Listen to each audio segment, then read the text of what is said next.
Nous allons étudier le Daf Lamed Zain dans Masachet Nedarim et nous reprenons rapidement les idées qu'on avait vues dans le Daf Lamed Vav. On avait repris l'idée de Rabbi Yochanan qui disait qu'il y avait une différence entre les corbanotes qui donnaient une kapara, une expiation de la faute à quelqu'un et celles qui n'avaient pas de rapport avec une expiation.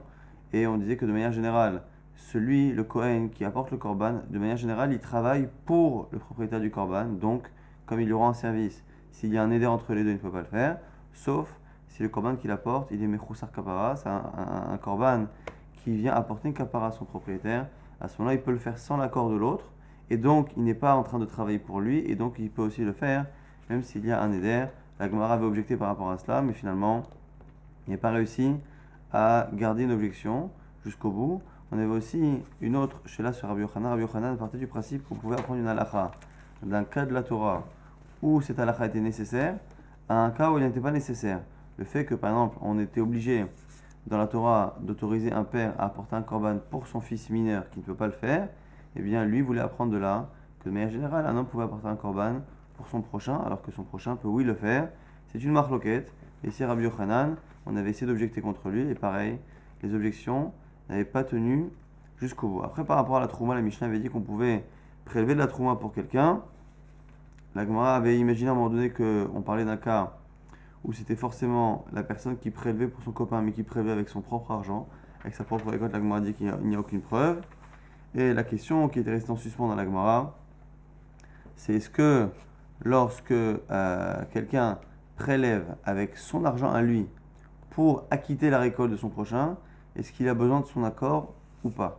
Est-ce que puisque c'est son argent qui est dépensé pour faire la trouma, eh bien il n'a pas demandé au propriétaire de la récolte, puisque c'est son argent, sa récolte, ou est-ce que finalement le fait qu'il lui enlève la mitzvah, eh bien il doit lui demander l'autorisation? C'était une question qui était restée en suspens, même si dans la suite on a l'impression qu'on pense qu'il peut oui le faire, et que la question qui suivait dans la Gemara, c'est est-ce que s'il le fait, donc si la personne utilise son propre argent pour acquitter la récolte de quelqu'un d'autre, est-ce qu'une fois qu'il le fait, c'est lui qui a le droit de choisir à quel Kohen on donne? Et là on reprend, on est à la 16e ligne de la page Lamed Vav Amud Bet. À la fin de la ligne, il y a marqué Be'amine, Rabbi Yirmiyah et Rabbi Zera. La question que Rabbi Yirmiyah a posée à Rabbi Zera, Atorem, Michelo al shel Havero, Tovat Anaa shel Mi, celui qui utilise son propre argent, mais pour acquitter son ami de la mitzvah de Trouma ou Maaser, de sa récolte, est-ce que à qui la Tovat Anaa, c'est le plaisir, le profit de pouvoir choisir à quel Kohen je donne cette Trouma? À qui? Mi amrinan ilav pere de eyach mi mitakna karia dehaou odilma ilav karia dehaou lo avia pere de aden Trouma. Est-ce que l'on dit que finalement, sans l'argent de celui-ci, on n'aurait pas eu Trouma parce que c'est avec son argent qu'on a fait la Trouma? Ou est-ce qu'on dit d'un côté, cette Trouma n'existe que parce qu'à la base il y a une récolte, et cette récolte-là, c'est elle qui a créé le statut de Trouma, et donc du coup, on ne sait pas qui a ce droit-là. Est-ce que c'est celui, puisque finalement les deux sont responsables de ces situations, celui qui donne son argent, celui qui donne la Trouma, et celui qui a une récolte, c'est lui aussi qui crée la Trouma, lequel a le droit finalement de choisir le Kohen qui recevra la Trouma? Amarle Amarkra, Aser Ta'aser et Kol Tevoat Zarecha, et à la fin du passage c'est marqué Venatata, et tu donneras.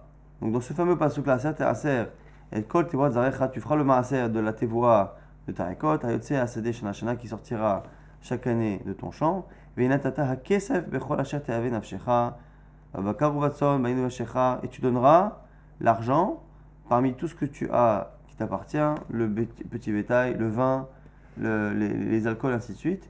Et on voit ici que venatata, c'est marqué pour celui qui a la récolte. On parle de celui qui a une récolte, et de cette récolte-là, on dit venatata, tu donneras, ce qui sous-entend que c'est celui qui a la récolte qui a la mise à de donner. Et Tivé, on objecte à cela. Torem et Trumotav, Vet Maserotav, les Darato. Dans la Mishnah, on a vu que lorsqu'il y avait un éder entre deux personnes, eh bien on pouvait tout de même prélever la Trouma et le Maaser pour lui. Et la Gemara, pour l'instant, envisage d'imaginer que c'est un cas où la personne qui prélève, c'est le cas de chez nous. Ce qu'on dit, on avait vu qu'à la base, on n'imaginait pas tellement que ça puisse être quelqu'un qui prélève pour son ami avec l'argent de son ami. Pourquoi?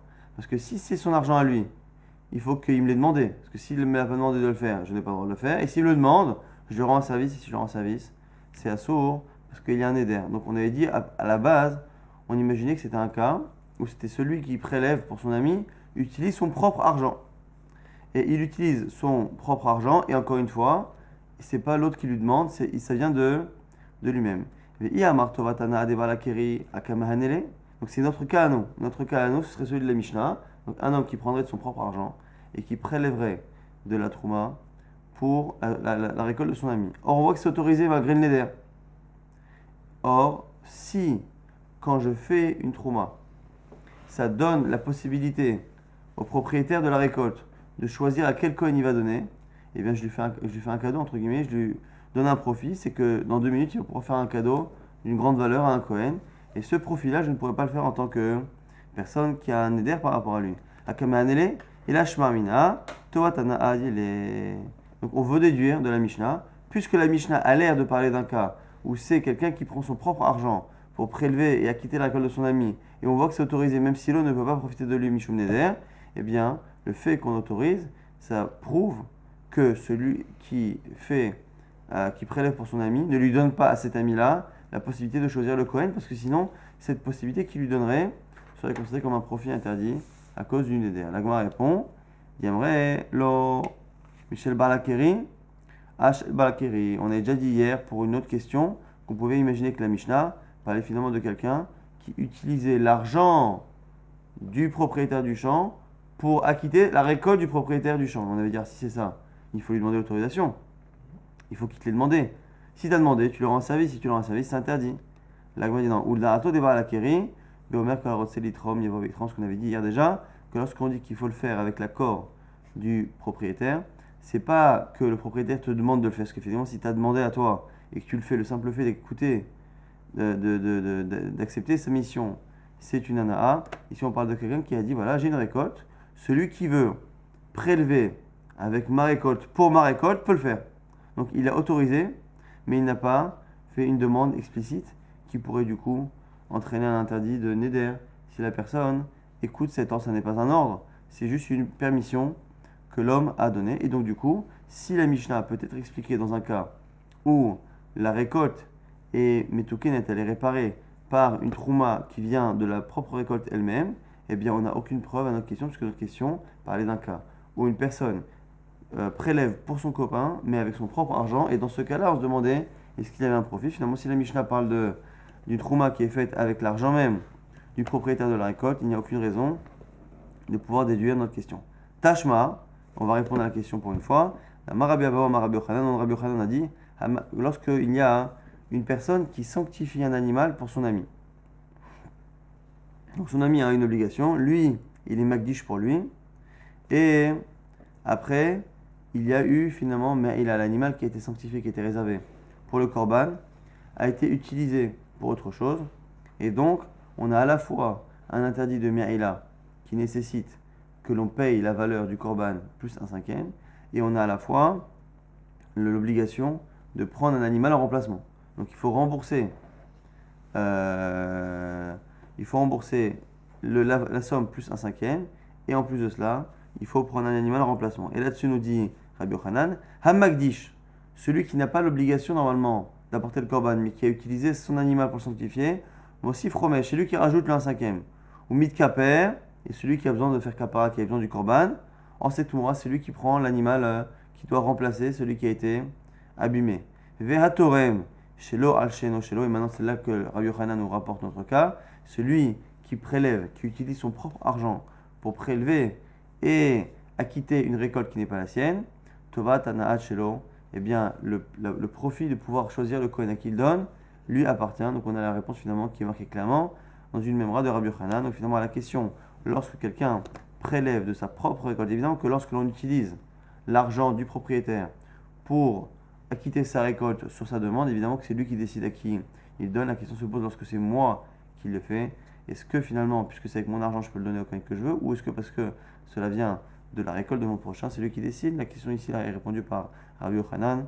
Finalement, c'est celui qui utilise son argent qui a le droit de choisir le Kohen. On avait vu dans la Mishnah que celui qui est Moudar Anaa, Melamedo Midrash, Alachot, Vagadot, Aval, Lo Yelamedenu Mikra, on a le droit d'apprendre à celui qui n'a pas le droit de profiter de nous, On a le droit de lui apprendre Midrash Halachot Vagadot, toutes les drachot, les déductions des psukim qui sont liées à des halachot ou des agadot, à des histoires, à des maasim qui sont liés aux psukim, aux histoires de la Torah. Aval lo il a medeno mikra, mais il ne pourra pas lui apprendre mikra. Il ne pourra pas apprendre normalement tout ce qu'on appelle ici mikra. Normalement c'est le Tanakh. Alors la Gemara justement va essayer de comprendre exactement ce que c'est ce mikra et quelle est la différence. La Gemara dit mikra, maïta aval lo il a medeno. Pourquoi on n'a pas le droit d'apprendre le mikra? Parce que tu estimes que le fait d'enseigner quelque chose est un profit. Midrash nami kamehanele, si tu dis ça, c'est un profit, tout est un profit. Le fait d'apprendre Tanakh, le fait d'apprendre des drashot, de halacha, de haggadah, c'est un profit. Si tu pars du principe qu'on interdit tout profit qui est lié à un enseignement, pourquoi faire la différence entre Midrash et Mikra? La Gemara propose un marshmuel, mais comme chez Notim Sachar à la Mikra, mais en Notim Sachar à la Midrash. La Mishnah parle d'un cas où l'habitude est dans cette ville d'être payé pour apprendre le Tanakh, mais de ne pas être payé pour apprendre tout ce qui est Midrash et Drashot. La Gemara dit Maï Paska. Et pourquoi? Pourquoi arbitrairement aurait-on choisi un cas où un type de limoud est payé et l'autre ne l'est pas? Je peux comprendre qu'effectivement, si l'un est payé et l'autre ne l'est pas, le fait de le faire gratuitement, celui qui a l'habitude d'être payé, quand je fais gratuitement, je fais gagner à la personne l'argent qu'elle aurait dû débourser dans cette ville pour avoir cet enseignement. Dans le cas où l'enseignement est en général gratuit, le fait de le faire gratuitement ne donne aucun gain à la personne qui reçoit l'enseignement. Mais le problème, c'est qu'il faut expliquer pourquoi la Mishnah aurait choisi de manière arbitraire de parler d'un cas où un type d'enseignement est en général payant et l'autre ne l'est pas. Hakamash malan, dafilu bemakom shenatlim sachar, à la mikra, charele mishkal, à la midrash, lo charele mishkal. La Gemara propose, et ici ce serait au nom de Shmuel, de dire qu'ici c'est pas qu'on t'apprend juste le minak stam d'une ville, mais qu'en fait il aurait pu être différent. C'est pour t'apprendre que c'est comme ça que ça doit fonctionner. Qu'on peut être payé pour le Mikra, pour le Tanakh, et pour tout ce qui est Midrash Drashot, eh bien on ne doit pas être payé. Et c'est pour ça que Shmuel aurait expliqué que la Mishnah parlerait d'un cas où celui qui enseigne le Midrash eh bien, n'est pas payé, et donc c'est autorisé, et celui qui enseigne le Mikra aurait dû être payé, donc comme il ne l'est pas, il donne un profit à la personne qui reçoit l'enseignement. La Gemara objecte là-dessus. Maïshna Midrash Delo. La Gemara dit attends, explique-moi pourquoi on n'aurait pas le droit d'enseigner le Midrash de manière payante. La raison que tu verras, la raison qui existe pour le Midrash, elle est aussi existante pour le Tanakh. Dirtiv, c'est marqué dans la Torah, dans Devarim, Ve'oti Tziva Hashem Ba'etai, Lelamed Etchem, Hukim ou Mishpatim. Et à Kadosh Baruch Hu, lorsque Moshe Rabbeinu rappelle tout ce qui s'est passé avant, il rappelle le Har Sinaï et il dit au Bnei Israël que Hashem, Oti Tziva Hashem Ba'etai, Lelamed Etchem, Hukim ou Mishpatim, La'asotrem Otam, Be'eretz Asher Atem Avrim, Shama Lerishta. Hashem, lorsqu'il m'a enseigné la Torah, m'a sur le coup enseigné, donné l'obligation de vous enseigner à vous, les Bnei Israël, Hukim ou Mishpatim. Et peu de temps après, c'est marqué Uktiv, Re'e limati etrem, Hukim ou Mishpatim, Ka'achat sivani Hashem. Regardez les Israël, je vous ai enseigné Hukim ou Mishpatim, donc toujours ces mêmes lois de la Torah, Ka'achat sivani Hashem Elokai, comme me l'a ordonné Hashem mon Dieu, l'Arsotken, Bekerev Haaretz. Et encore une fois, la fin du pasuk est la même. Et ici, on retrouve quasiment la même phrase. Simplement, une première fois, Moshe le dit avant de le faire, une fois, il dit après, il dit voilà, Hashem m'a ordonné de vous enseigner Chokim Mishpatim pour que vous les pratiquiez en Eretz Israël que Hashem va vous donner. Et après, il dit regardez, je vous ai enseigné la Torah comme Hashem me l'a demandé avant que vous rentriez en Eretz Israël. Donc c'est la même phrase. Pourquoi répéter deux fois? Parce que ici, on va être madgish, on va regarder de manière plus détaillée le fait qu'il est dit Kachat Sivani Hashem, comme Hashem me l'a ordonné et comme Hashem me l'a enseigné. Et donc ici, on voit qu'il y a deux enseignements. Il y a à la fois l'enseignement, la mitzvah que Moshe Rabbeinu a d'enseigner, et il y a dans cet enseignement une deuxième mitzvah. C'est-à-dire, une deuxième mitzvah de faire en sorte que l'enseignement que Moshe Rabbeinu donne au Bnei Israël soit ressemblant à celui de Akadosh Baruch Hu, et que celui après que les Bnei Israël vont donner aux autres soit ressemblant à celui que Moshe Rabbeinu a donné au Bnei Israël. Ma'ani bechinam, afatem nami bechinam, mikra nami bechinam. Et donc du coup, de là on apprend que le midrash, que tout ce qui est lié au drashot doit être enseigné gratuitement, car Moshe Rabbeinu il a appuyé, il a répété plusieurs fois qu'il avait la mitzvah d'enseigner au Bnei Israël, comme Hashem. Hashem lui a enseigné bechinam eh bien lui aussi doit enseigner Bechinam. Et les Bnei Israël doivent enseigner aussi de manière gratuite la Torah, puisque Moshe Rabbeinu a enseigné la Torah de manière gratuite. Si c'est cela, cette Torah qui justement, eh bien, elle est gratuite, ça ne change pas que ce soit Mikra Tanakh ou que ce soit des drachot, ça ne change strictement rien. Donc la Gemara reste avec une question. Et à cette question-là, comment se fait-il que dans la Mishnah on fasse la différence entre deux types d'études, deux types d'études, un type d'étude qui a l'air d'être payant en général, et donc si je le fais gratuitement, je donne un profit à l'autre qui est interdit s'il y a un éder, et d'autres études qui ont l'air d'être forcément gratuites?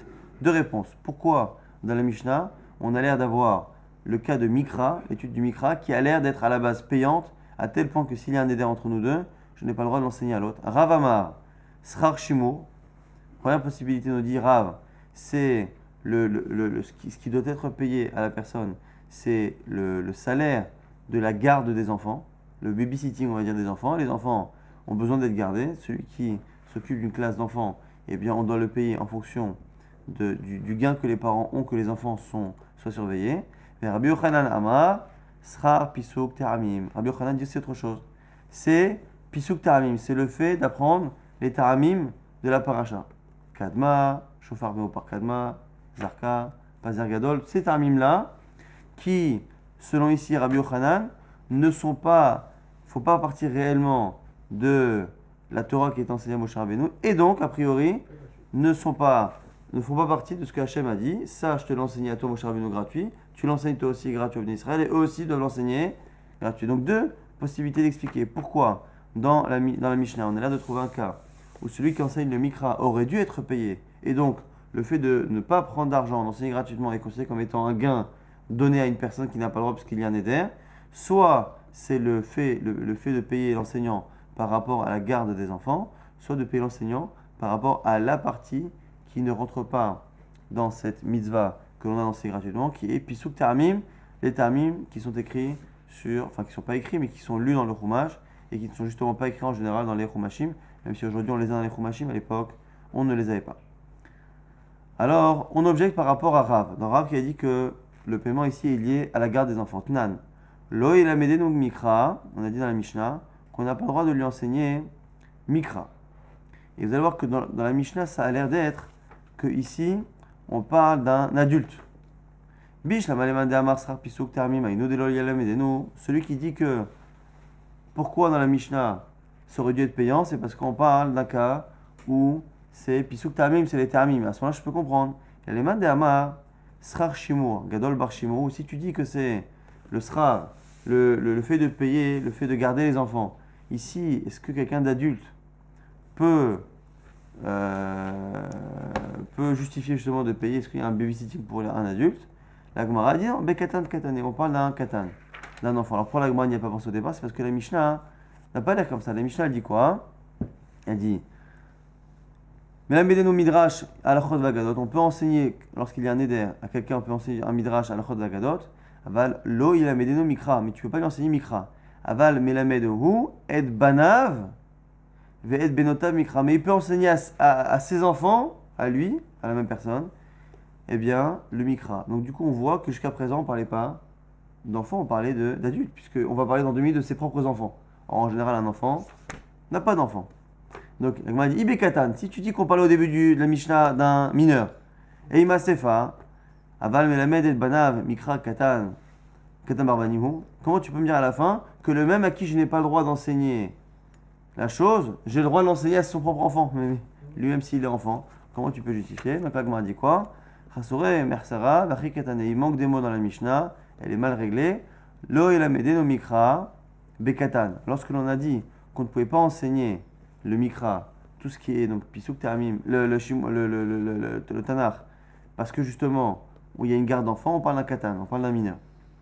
Aval, mais la suite de la Mishnah, c'est quoi? C'est Imhaya Gadol, mais si il est adulte, Melamedo, ça c'est ce qui n'est pas marqué, on a le droit de lui apprendre, Lo Ulbana Mikra, on a le droit de lui apprendre à lui et à ses propres enfants le Mikra. Ce qui veut dire que, quand est-ce qu'on n'a pas le droit, selon Rav, qui dit que tout le paiement que l'on a à un prof, c'est par rapport au fait de garder un enfant, et donc tout l'interdit qu'il y a par rapport à un éder, c'est quand justement il y a des enfants, c'est quand l'enfant est seul.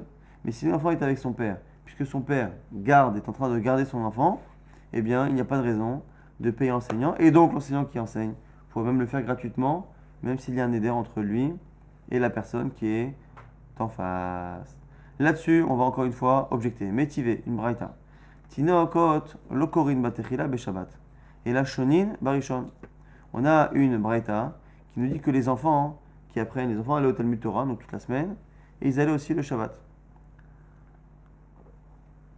Et on nous dit que lorsque les enfants apprennent des psukim, ils n'apprendront pas un pasuk pour la première fois Shabbat. Shabbat ne devait servir au Talmud Torah à l'école que de chazara, que de révision des psukim.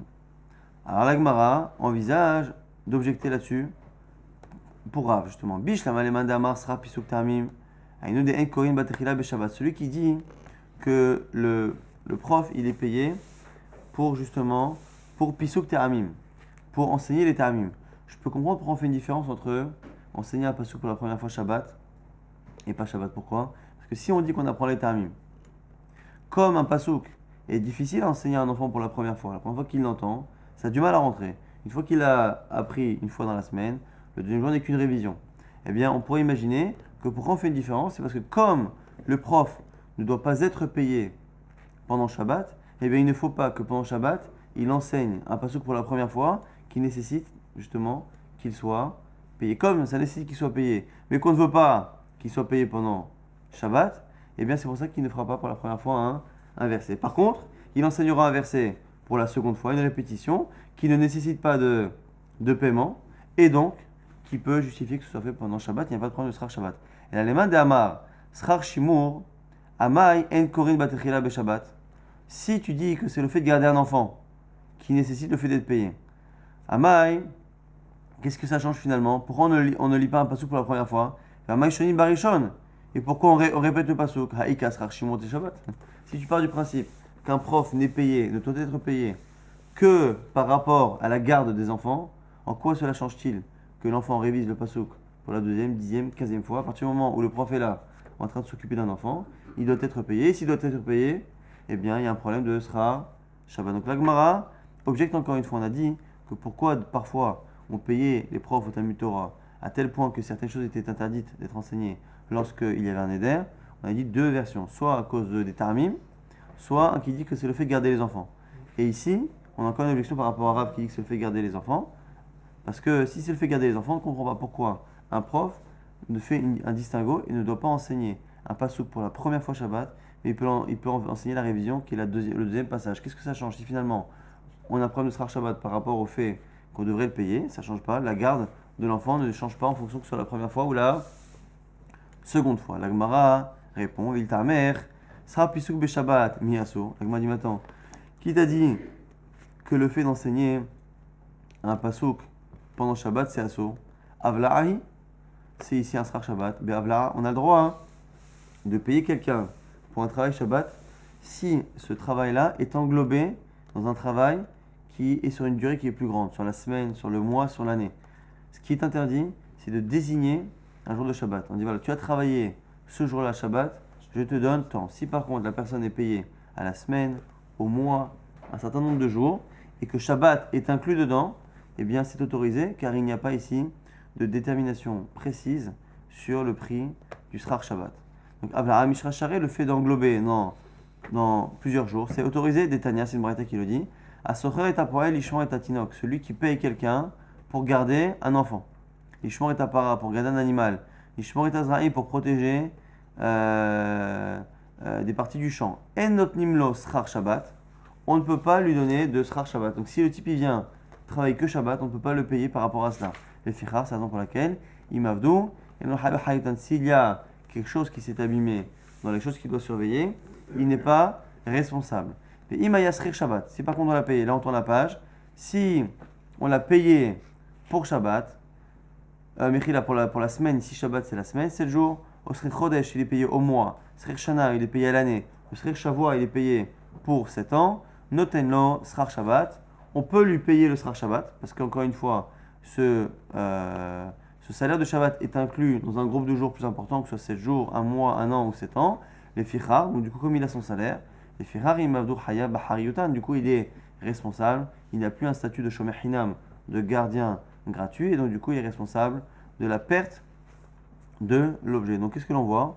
On voit ici que quelqu'un qui travaille Shabbat, mais qui est payé par rapport à un travail qui est plus grand, ce qui se passe ici, c'est celui qui s'occupait des enfants au Talmud Torah, il s'occupait d'eux toute la semaine. Shabbat, il y avait un jour en plus.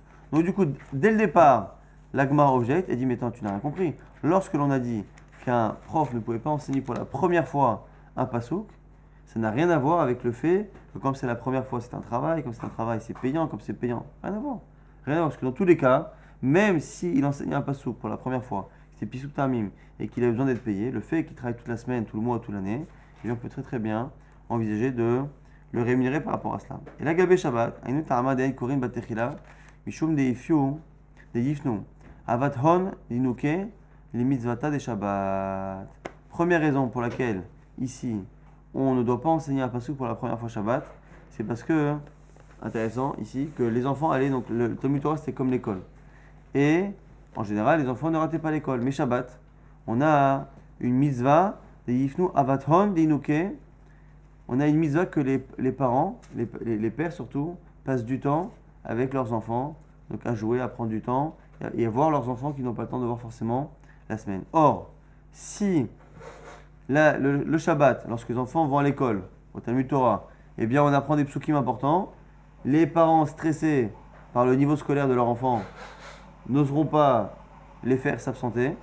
Et comme ils n'oseront pas les faire s'absenter, eh bien, on a peur que les parents ne fassent pas cette fameuse mitzvah des Shabbat, la mitzvah de Shabbat, des Yifnu Avaton, d'Inouké, c'est comme ça qu'en tout cas donne le premier chat dans le Ran, de dire que ici c'est la mitzvah que les parents ont de passer du temps avec les enfants. Et donc c'est la raison pour laquelle on demande au professeur de ne faire qu'une chazara, comme ça le père, s'il a envie de faire le Talmud Torah buissonnier à son enfant et le faire rater le Talmud Torah, il peut le faire pour la mitzvah justement de passer du temps avec lui. Autre pshat, Ibaïtema, Mishum des Shabta, Achni Veshatim, parce que le Shabbat, on fait des bons repas.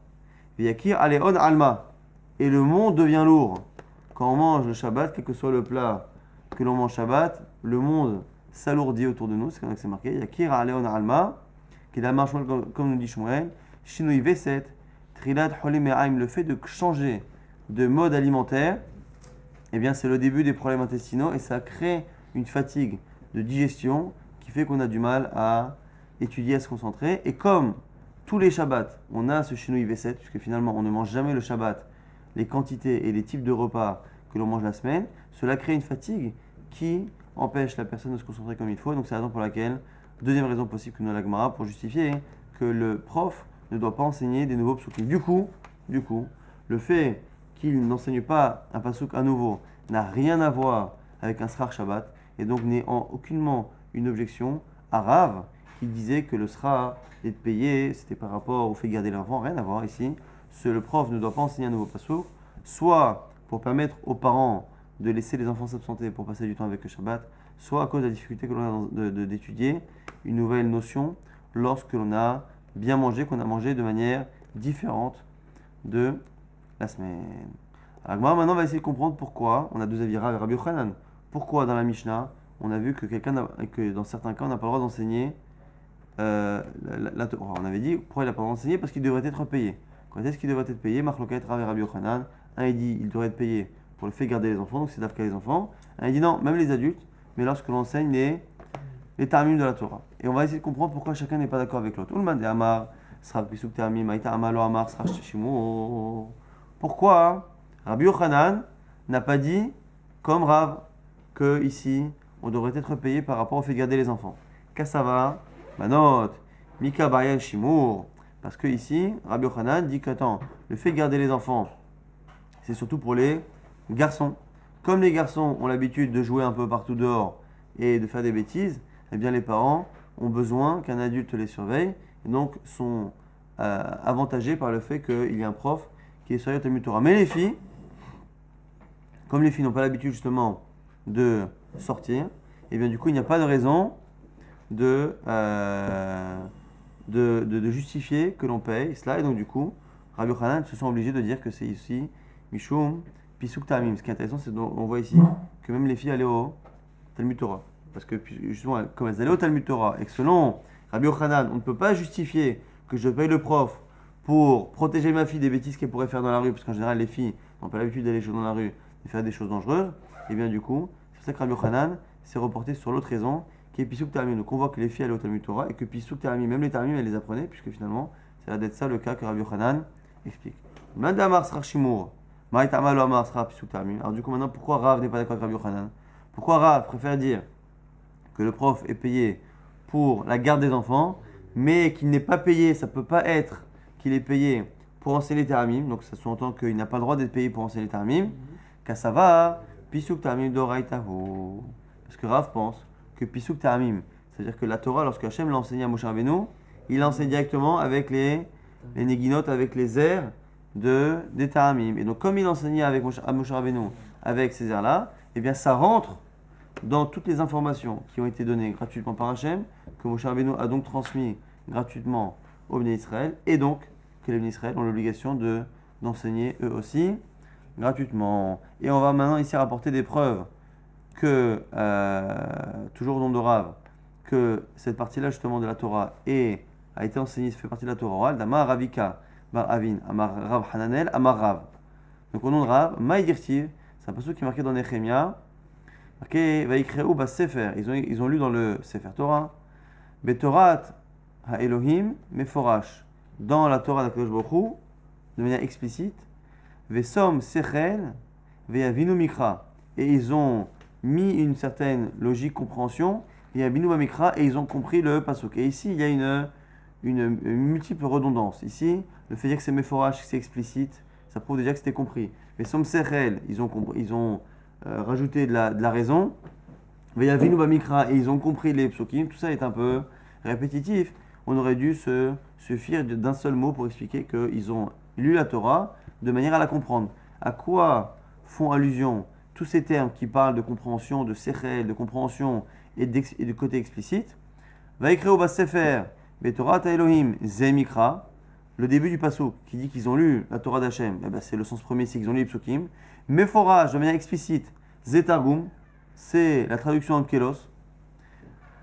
Vesam Sechel, Elou Apesukim, Sechel, le côté logique, c'est le fait de couper les psukim. Dans la Torah, il n'y a pas, sauf pasuk, la fin d'un verset. Or, la fin d'un verset est très importante pour la compréhension. Ça fait partie de ce qu'on appelle ici Som Sechel. Ve'avinu Bamikra, et lorsqu'à la fin on nous dit qu'ils ont compris, Bamikra, ils ont compris ce que c'est réellement le sens du verset, Ze Pisuk Ta'amim, c'est les Ta'amim, parce que eux aussi les Ta'amim font partie de la syntaxe, de la grammaire, de la ponctuation d'une phrase et permettent de comprendre des mots. Même parfois ça peut changer le sens dans un verbe, entre milia et milera, en fonction de l'accent tonique, ça peut changer si le mot est au passé ou au présent. Ve'amrela, Elou Mesorot, il y en a qui disent que c'est les Mesorot. En tout cas, selon la première version, on a ici une allusion dans Nehemia que lorsque Ezra a lu dans le Sefer Torah, eh bien, il a lu et qu'il a tout expliqué. On voit qu'il a lu à la fois le Sefer Torah avec le Targum. De là, certains disent que le Targum il a été donné aussi Misinaï. Eh bien, il a lu avec le Targum dans Kelos, la traduction dans Kelos. Il a lu avec les psukim qui ont été déjà découpés. Et il a lu directement avec les Ta'amim. De là, on voit que les Ta'amim ont l'air d'être à la Chalem Moshe Misinaï. Et comme c'est à la Chalem Moshe Misinaï, ça a été enseigné à Moshe gratuitement. Donc, nous aussi, on doit l'enseigner gratuitement. Il y en a qui disent que peut-être que la fin, c'est Mesorot. Mesorot, c'est toutes les informations liées à la lecture de la Torah qui ne sont pas écrites dans la Torah, mais qui sont des Mesorot, qui sont des transmissions qui se transmettent depuis Moshe Rabbeinu. Et donc, du coup, ça permettrait d'éviter de dire que les Ta'amim eux-mêmes sont à la Chalem Moshe Misinaï. Qu'est-ce qui serait ici? Vinu Bamikra, la Chalem Moshe Misinaï, Rav Yitzchak, Mikra Sofrim, Ve'aitur Sofrim, Ve'karyan, Ve'loktivan. Oktivan, Ve'lokarian, à la Chalem Moshe Misinaï. Voici tout ce qui est à la Chalem Moshe Misinaï. Donc, Mikra Sofrim, on verra ce que c'est. Aitur Sofrim aussi, on verra ce que c'est. Karyan Veloktivan, c'est ce qui est lu sans être écrit. Oktivan Velokarian, ce qui est écrit sans être lu. Mikra Sofrim. Donc, c'est quoi hein? Mikra Sofrim, c'est tout ce qui est lié aux voyelles.